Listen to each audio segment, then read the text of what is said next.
الرأي العام بسبب الأوضاع التي مرت بها منطقتنا مناطق شمال شرق سوريا. كانت الأوضاع صعبة جدا، واجهنا العديد من الصعوبات، كانت الهجرة أحد هذه الصعوبات مما أثرت بشكل كبير من الناحية السلبية على نفسية السكان وخاصة على نفسية الأطفال، مما جعلهم يبتعدون كل البعد عن حياتهم الطفولية. ونحن كمنظمة حقوق الطفل نبذل كل ما بوسعنا لدعم هؤلاء الأطفال في العودة إلى حياتهم الطبيعية. ونحن كمنظمة ستيرك لمتابعة حماية حقوق الطفل ومكتب المرأة في مجلس نازحين عفرين والشهباء سنبدأ بالإعلان حملة ترفيهية للأطفال ضمن مراكز الإيواء للاجئين في قامشلو على مدار 10 أيام من تاريخ 2/9/2025 حتى 13/9/2025. تتضمن الحملة نشاطات ترفيهية ومسابقات، وسوف يتم توزيع هدايا ومجلة مسجين على الأطفال.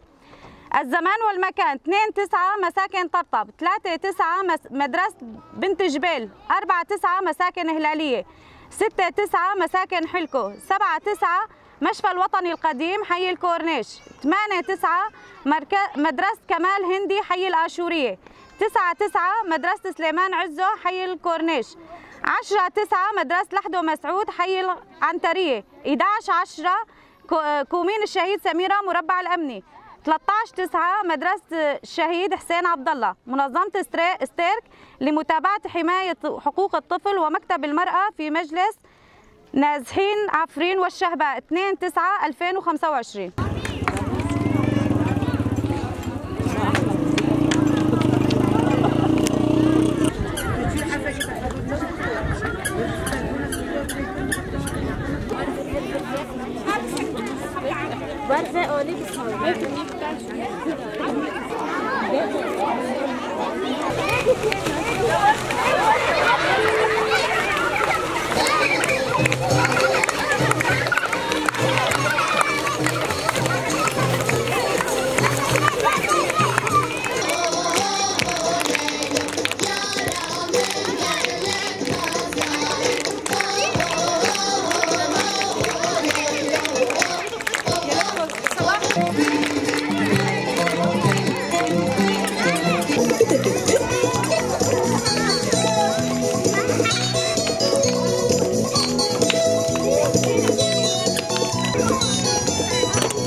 Evet.